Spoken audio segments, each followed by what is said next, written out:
proste nepoviem ti niečo, odkiaľ to mám, alebo ako som to spravila, ako som sa to naučila, pretože proste chcem, aby sa to ľudia učili len odo mňa a aby nešli k tomu inému zdroju, odkiaľ to mám. To napríklad veľa obchodníkov to takto robí. Tu som sa trošku chabo vyjadrila. Ja som síce povedala, že mi to nevadí, ale nedokončila som myšlienku, a to v tom, že s tým gatekeepingom skôr nesúhlasím a niekedy je podľa mňa pekné, keď vie byť niekto aspoň s nejakými informáciami štedrý, že proste nemusíš si nechávať všetko pre seba, lebo aby, ja neviem, to je také, no z toho proste cítiť takéto nastavenie mysle, že máš pocit, ako keby ty o niečo prídeš, alebo ty niečoho dostaneš menej kvôli tomu, že teraz proste povieš, čo odkiaľ máš, alebo ako si sa niečo naučil, chápeš? Príde mi to ako dosť taká hlúposť, celkom otrávne je to. Samozrejme, že to tak nemusí byť úplne so všetkým, ale tak nemusíš si úplne všetko nechávať pre seba a je to divné podľa mňa. Že proste musíš si to kúpiť iba odo mňa, nie z toho pôvodného zdroja, a však všetci vieme, že to máš z Číny, hej, hoci kde sa to dá zohnať, v Číne hlavne, ale to je jedno. A mne sa v tomto napríklad veľmi páči jedna anglická youtuberka. Jej meno sa píše Tam Kaur. A asi sa to číta ako Tam Kaur alebo niečo. Ale ona je veľmi v tomto takáto, že veľakrát hovorila, opakovala, spomínala, že proste hojnosť je pre každého dostupná všade. Jednoducho každý na to máme právo a nemusíme sa bať ničoho takého, že my sme niekedy ako dievčatá, ako malé, zvykli, alebo aspoň ja som si to zažila, že mala som niekedy pocit, že keď som išla von s kamarátkami a napríklad nebola som dostatočne pekná, ako keby, a že mala som pocit, že oni vyzerajú v tej chvíli krajšie ako ja, že sú krajšie namaľované, krajšie oblečené a podobne, tak som mala pocit, ako keby to nejakým štýlom uberalo mne na mojej kráse. A oni same, aspoň teda jedna sa mi snažila vraviť, že ale proste, že čo, že vieš, že to neznamená, že teraz ja, keď som oblečená alebo namaľovaná nejako takto, tak neznamená, že ty nie si pekná. Vieš, že ako keby mala som pocit, že proste už keď niekto niečo spraví predo mnou lepšie ako ja, tak tým pádom odo mňa to už nebude dobré, alebo proste, že ako keby mi to jednoducho malo niečo uberať, alebo napríklad veľa ľudí má pocit, že proste ako keby už keď je niekto, kto je nejaký milionár a má veľa peňazí a podobne, ako keby to, že on už má, ja neviem, všetky peniaze sveta a teraz on všetky peniaze pobral a mne neostanú žiadne. To je poprvé nepravdepodobné, nereálne, jednoducho tak to nefunguje, proste peniaze sa stále tlačia, nové a nové, chápeš, a stále sú vo obehu, proste nejakým štýlom sa k tebe dostať musia, pokiaľ nie si pre Boha bezdomovec, tak vždy sa nejako k tebe vrátia a už to, koľko si ich ty sám pre seba zarobíš, je len tvoje rozhodnutie a to ako si zariadiš ten život sám pre seba, aby sa ti podarilo si ich zarobiť, lebo šetrením sa veľmi ďaleko nedostaneš. Proste to, nie, že by nie, ale rýchlejšie je to si zarobiť. Keď viem, že sa to ľahko hovorí, hlavne v tom, ako vidíme, ako tá ekonomika funguje na Slovensku momentálne a čo sa všetko deje. A rozumiem tomu, prečo proste sú ľudia nahnevaní a vystresovaní a hlavne tie malé biznisy na tom trpia najviac, čo ma veľmi mrzí, pretože veľmi rada podporujem ľudí, ktorí akurát začínajú niečo robiť a tvoriť. A napríklad aj túto kávu, ktorú teraz pijem, mám obľúbenú kaviareň a ľudí, ktorí tú kávu pražia aj zbierajú, akože dovážajú, ale pražia ju a predávajú, proste vedia o tej káve veľa. Volajú sa Pyšná káva, keby ste chceli vedieť. Proste, a tiež je to celkom malá pražiareň. oni možno fungujú, ja neviem, 5 rokov zhruba. Ale veľmi rada ich podporujem, pretože viem, že je to rodinný biznis. A jednoducho, no, kávu milujem. Aj vďaka ním mi to chutí viac. Čiže a čokoľvek, ktokoľvek, niekto to niečo vyrába a predáva a točí a proste nejakým spôsobom sa snaží rozvíjať. Veľmi rada to podporujem, pretože viem, aké to je. Proste rada podporujem takto začínajúce biznisy a začínajúcich ľudí a akože veľmi ma teší, keď sa niekto snaží takto sa viacej rozvíjať. A práve preto ich rada podporujem, pretože akože nie, že nechcem to akože tak povedať, že by ma tešilo, keby rovnakú energiu a podporu dostávam naspäť, ale akože samozrejme to by patrilo k tomu, ale skôr a už mi ušla myšlienka, lebo sa obzerám po okolí a úplne som zabudla, že proste ja tých ľudí chcem podporovať ako keby zo srdca.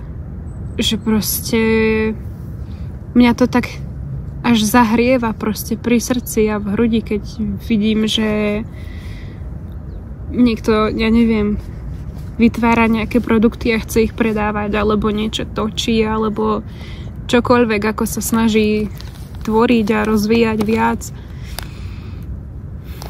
Hlavne keď vidíš, že proste sú to ľudia v tvojom okolí, ktorí sa snažia o niečo a neviem, no teší ma to veľmi jednoducho a podľa mňa treba takýchto mladých ľudí podporovať viac, lebo samozrejme nie len mladých, hej, akože hoci kto s niečím začne.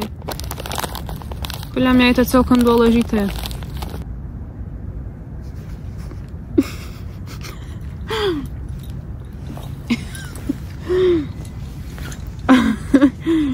Odporúčam dýchové cvičenia mimochodom, lebo ja síce robím to, že proste hlboký nádych, hlboký výdych, ale pokiaľ máš stres, tak sa to oplatí, pretože ja som sa to počula som teda tak, že to hlboké dýchanie funguje takým štýlom, že pomaly a zhlboka by si nedýchal vtedy, keby ťa napríklad naháňa tiger alebo niečo, že keby že si v nebezpečí, tak nedýcháš tak pomaličky a ukľudnenie a všetko.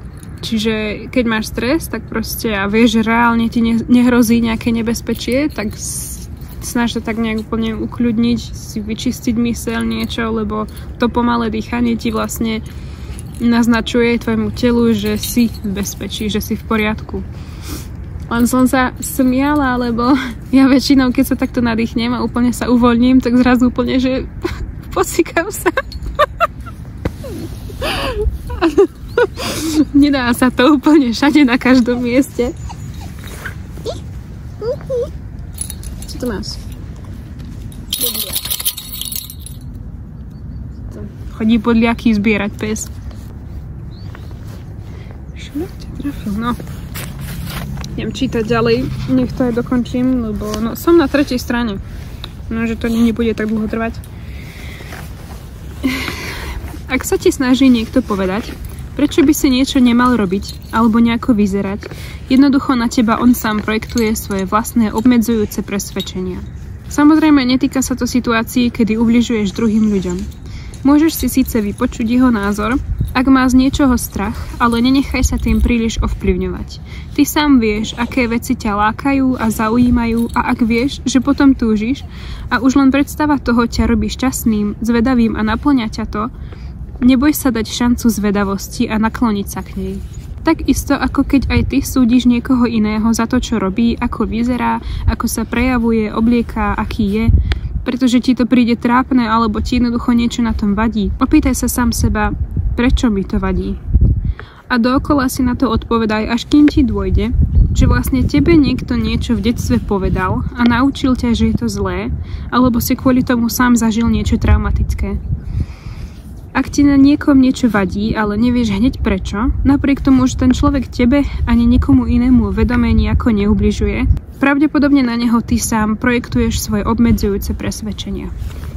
Mám tu také otázky, čo sa týkajú ako keby zvedavosti a ak napríklad chceš niečo nové skúsiť, ale bojíš sa toho, máš nejaké pochybnosti, tak tu mám otázky. No a čo ak mi to nevyjde tak, ako si to predstavujem? To je absolútne v poriadku, naopak gratulujem, práve si sa niečo nové naučil, skús to inak, ale skús to znova. Ale spýtaj sa ešte predtým samého seba. Čo ak z toho vznikne niečo úplne úžasné? Čo ak z toho bude niečo oveľa lepšie, než som vôbec čakal? A do tejto myšlienky sa skús ponoriť viac. Precíť, aký je to dobrý pocit, chyť sa ho a spolu s ním sa vpohni vpred. Pretože ty svoju vlastnú negatívnu myšlienku, akúkoľvek, potrebuješ chytiť a vyvrátiť ju hneď v tej chvíli, ako ti napadne. Takým spôsobom si reprogramuješ podvedomie. K tomu sa niekedy dostaneme ešte. Že napríklad myšlienka hrozne sa mi páči taký dom. A aj to auto. Ale ja to nikdy nebudem mať, takže o tom nemusím ani snívať. Prečo si myslíš, že to nikdy nemôžeš mať? Posledná strana. Lebo také majú iba milionári, ktorí sa už do takej rodiny narodili. No a ako si myslíš, že získala postupne toľko peňazí tá prvá generácia? Aj oni museli niekde začať. Tiež nemali všetko okamžite. Ale rozhodli sa, že pre svoju rodinu nejakým spôsobom zabezpečia to generačné bohatstvo. Tak prečo nejdeš aj ty a neskúsiš sa stať milionárom? Ale to pre mňa nie je možné.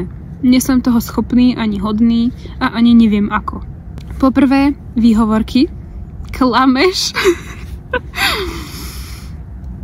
Prečo si myslíš, že toho nie si schopný alebo hodný? Kto ti to povedal? Kde si sa to naučil? Vieš, prečo to tak je? Pretože nechceš výjsť von zo svojej komfortnej zóny. Nechceš výjsť zo svojej bezpečnej bublinky, o ktorej sme si hovorili na začiatku. A po druhé, pokiaľ nevieš ako, si na správnej ceste začať skúšať, objavovať a učiť sa. Ponor sa do svojej zvedavosti. Dovoľ sám sebe prejaviť sa, svoju autenticitu a nakloniť sa ku svojim túžbám. Jediný, kto ti môže dať povolenie alebo naopak ti niečo zakázať, si ty sám. V dnešnej dobe máme všetko na dosah našich prstov, už len vďaka tomu, že máme internet. Využi to, hľadaj, skúšaj, uč sa, konaj, kým máš čas. Pretože v skutočnosti môže to byť ľahké, pokiaľ to sám sebe dovolíš. Ďalšie príklady otáčania a menenia svojich vlastných obmedzujúcich presvedčení môžu byť. V skutočnosti verím tomu, že nič sa nestane, keď si to oblečiem. Vyzerám v tom dobre, páči sa mi to a možno ma ešte skôr niekto pochváli. V skutočnosti verím tomu, že keď tam pôjdem, budem v bezpečí a budem mať úžasný zážitok. Pretože zároveň tým, že ty predpokladáš a očakávaš, že sa niečo stane určitým spôsobom, taká realita sa ti už aj formuje. Neexistuje žiadna iná cesta. Bude to tak, či si už pre seba vymyslíš niečo pozitívne alebo negatívne. V skutočnosti verím tomu, že keď tú vec skúsim, otvorí mi to nové dvere a ukáže mi to možnosti, dá mi to nové príležitosti, ktoré som tam predtým nevidel. Verím tomu, že keď na tú terapiu pôjdem, pomôže mi to a budem sa cítiť 100-krát lepšie ako predtým. Verím tomu, že ak začnem liečiť svoje problémy tým, že si najprv zistím ich pôvodnú príčinu, zahojím sa skôr, než by som sa len snažil potlačiť príznaky problému. Začína mi byť zima a trošku ma trasie.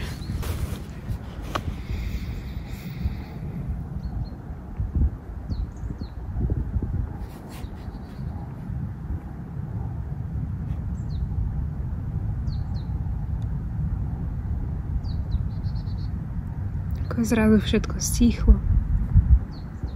Akože nie, že úplne stíchlo, lebo tak vtáčik je počuť, ale blížime sa ku koncu, ale ako keby som začala mať taký, začala ma triasť a neviem, že či od zimy, alebo ako keby taká, ako necítila som úzkosť, ale proste taký menší stres, neviem, nejaká triažka, preboha som sa zľakla, čo to je.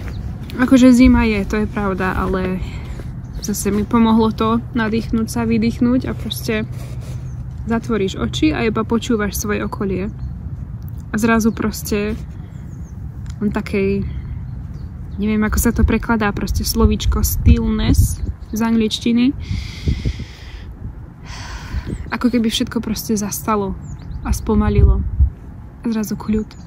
A úplne som si tak predstavila, sledujem na YouTube jednu babu, Američanku. Ona jedného dňa sa rozhodla, že proste kúpi si letenku a ide do Európy. A že sa sťahuje preč. A nevedela, kam pôjde, čo bude robiť. Chcela si proste iba kúpiť dodávku a že proste bude cestovať a bývať v dodávke s obsom von. A našla som ju asi pred tým rokom a pol a doteraz ju sledujem a úplne, že ju milujem. No je jedna z ľudí, ktorí mi pomohli asi najviac. A ona vlastne robí toto, že natáča na YouTube nejaké takéto správy a čokoľvek, čo má pocit, že je dôležité povedať. A natáča to takto vonku, proste je so svojimi psami, s mačkou pri dodávke. Je to dosť také fascinujúce sledovať, že proste úplne som si tak predstavila, že keby mám taký život ako ona, že proste môcť byť stále takto vonku a od ľudí preč. No, teraz vy to nevidíte, ja to skúsim natočiť. Jednoducho, hej, som na kopci, môj Havko. Teda sa ide dolu. A že jednoducho, ako som sa nadýchla a vydýchla, predstavila som si, že keby toto môže mať každý deň a stále a proste ako keby zažívať to, čo zažíva ona. Že také mi to prišlo plne. Mám pocit, ako keby to bol jeden z takých mojich možno snov, alebo niečo, čo ma láka vyskúšať aspoň na chvíľu, aspoň na týždeň. Keď je vonku zima, tak už to nie je také príjemné. Ale nevadí mi to napriek tomu. Ja som vlastne skončila pri vete: verím tomu, že ak začnem liečiť svoje problémy tým, že si najprv zistím ich pôvodnú príčinu, zahojím sa skôr, než by som sa len snažil potlačiť príznaky problému. Verím tomu, že dokážem a môžem dosiahnuť čokoľvek chcem, pretože hojnosť je na svete dostupná absolútne pre každého. Verím tomu, že môžem byť autentická a nemusím sa bať toho, čo si o mne budú myslieť druhí ľudia, pretože kontrolovať ich vnímanie už nie je mojou úlohou a viem, že sa nájdú takí, ktorým sa budem takáto páčiť. To je celé. A ešte som chcela dodať to dievča, čo toto robí, čo takto natáča, volá sa Araya Amenti. A ak sa mi bude dať, možno, že ten jej kanál dám do popisu, alebo aspoň ich meno, jej meno, aj asi som spomínala dve baby, tak napíšem obidvoje a odporúčam veľmi si pozrieť buď jedno alebo druhé, čo sa bude vám páčiť viac. Musím povedať, že myslela som si, že to bude blbé, keď to budem čítať, ale popravde mňa to začalo baviť. Riadne počas toho, ako som... Neviem, kde som si to takto úplne uvedomila, asi na tejto poslednej strane úplne ma to tak naplnilo takým komfortným pocitom, až takou ako keby menšou radosťou a možno tou radosťou a zvedavosťou v tom, že vedela by som si predstaviť to takto robiť aj ďalej. Že nemusím to napríklad proste recitovať, čo si napíšem, ale že vyslovene napíšem si nejakú tému a znelo to ako, že je to krajšie, oveľa lepšie, keď to takto prečítam. Proste všetko, čo chcem povedať, proste vyznie krajšie, a len keď sa budem chcieť niečomu vyjadriť, niečo dodať, tak to poviem. Poď! Poď sem. Poď ku mne. Super. Ona je taká, že akože ovonia sa, ale taký, neviem, šteniatá veľmi nemusí. Super. Super. Bol zážitok. Super. Išla pani s obsom takým malým tiež a proste nevidela nás, hej, že tu sedíme, že tu Jackie, tak a krpatý pes sa rozbehol šprintom za nami. Tak už sme obidve vrieskali po psoch, lebo Jackie išla naproti nej, štekot a všetko. To bol taký, neviem ako sa to prekladá do slovenčiny, ale táto baba, Araya, ona veľakrát spomína, že proste keď sa zrazu stane niečo nečakané, niečo, čo by sa nedialo každý deň len tak na normálnej, na bežnej báze nejakej, tak je to taký ako pattern disruptor, niečo, keď tak preklad napíšem, ale je to niečo, čo ťa má proste vytrhnúť zrazu z toho tvojho bežného keby vzorca dňa a všetkého. To odporúčam si to vypočuť u nej. Neviem teda dobre, či som chcela niečo ešte viac povedať. Asi to, že možno takýmto štýlom, keď to budem čítať, tak to bude pre mňa taký spôsob, ako si to uľahčiť, ako to robiť lepšie, pretože chcem to robiť, chcem sa venovať takýmto témam. Keď tak mi napíšte vaše názory na to a čo si myslíte aj o celej tej téme. Viem, že niekedy sa to ťažko počúva, lebo je to niečo, čo proste na série, že to nie je také ľahké, ako si to myslíš a to sa ti ľahko hovorí, lebo niečo. Ty musíš len svoje zmýšľanie zmeniť, proste je to len o tom. Keď si reálne v tej svojej bezpečnej bublinke, ako som čítala na začiatku, to som si vymyslela sama, hej. Nepohneš sa z miesta, budeš prikovaný proste 100 rokov. Nie 100 rokov, ale nikam ťa to nedostane. Takéto. Proste utvrdzovať si o sebe niečo, že ja proste, a mne je to jedno, lebo ja som taký a taký. Proste preboha, počúvaš sa? Tu neuvedomuješ vôbec nič, čo si privolávaš. Tvoje myšlienky ti tvoria tvoju realitu. To bude asi odo mňa všetko. Ak ma chcete nejako podporiť, mám Vinted, kde predávam aj oblečenie, aj šité výrobky, hačkované výrobky a samozrejme také ako Instagram, TikTok, to napíšem všetko do popisu. Chcela by som niekedy ešte spraviť video aj aspoň také krátke o ľuďoch, ktorých rada sledujem. A ešte čo som vlastne chcela povedať k tejto téme tých obmedzujúcich presvedčení. Je veľa ľudí, ktorí na to točia aj v angličtine, ale aj v slovenčine, aj keď som si všetkých som si nevyhľadávala, ale keď som spracovávala toto, tak som si vyhľadala na schvál, proste v slovenčine niečo v Google. A to som ešte inak zabudla dodať, hej, a toto nemám ani napísané.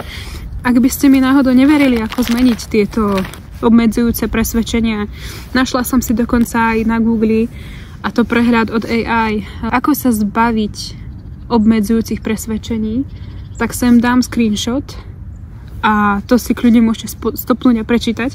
Pozerala som video na YouTube od Slováka, od pána, volá sa Vlado Rožko, a ako to video malo hodinu, ale musím povedať, že to bolo spracované fakt úžasne, do detailov, všetko, aj terminológia.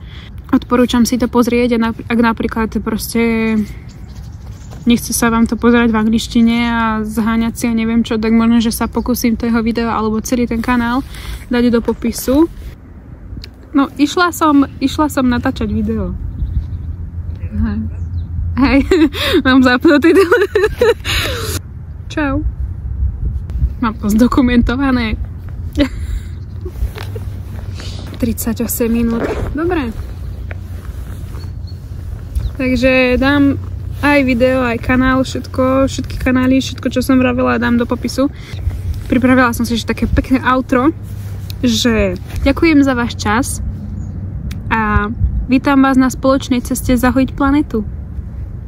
Ešte som chcela asi teda dodať, ideme domov, že ja som sa asi preto tak bála to natáčať takým štýlom, že iba prečítať niečo na video. Možno, že aj za to, že mne prišlo, že čo keď to niekto bude brať tak, že bude si myslieť, že proste keď niečo len prečítam z papiera a napríklad nedám tam nejaké odborné slova alebo nejaké zdroje, odkiaľ to mám, kde som to prečítala, odkiaľ som sa to naučila, alebo nejaký, ja neviem, nejakú vedeckú štúdiu pripnúť k tomu videu, tak som si myslela, že proste čo keď budú takí ľudia, že mi to nebudú veriť, alebo to také, že rozprávam nezmysly niečo podobné. Že možno, že v tom hral aj práve taký ten ako impostor syndrom,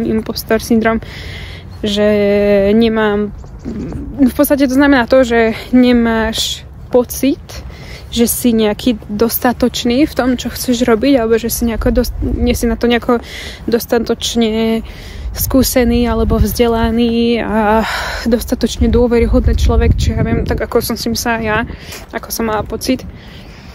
No ale asi mi tak došlo, že v podstate to, keby to tak malo byť, keby to takto malo fungovať, že na všetko musíš dať nejaký zdroj a knihu a neviem čo, no dá sa to samozrejme na internete dohľadať, ale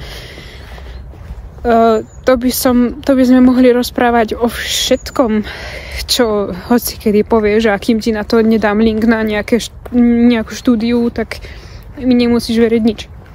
V podstate, že vlastne tam už ide potom len o nejaké tvoje rozhodnutie, či si povieš ty sám, že dáva ti zmysel to, o čom niekto hovorí a chceš tomu veriť, alebo to kompletne proste zmietneš do stola, že nie, neexistuje a sú to somariny a nebudem tomu veriť. Tak v tom som si asi potrebovala uvedomiť, že to už ďalej nie je mojou úlohou, tak ako som čítala aj v tom papieri, že už nie je ďalej mojou úlohou rozmýšľať a kontrolovať to, že ako to zoberú ostatní a či mi budú veriť, alebo čo si o tom budú myslieť, že ja to, čo chcem robiť a to, čo robím s čistým úmyslom. Už je vlastne len na tebe, no, že ako sa rozhodneš a či sa tým budeš chcieť riadiť alebo nie. Také uvedomenie.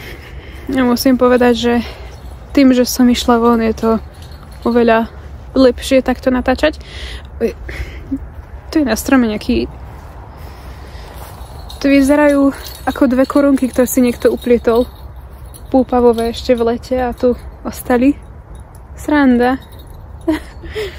Dobre, že mi zima. Ideme domov.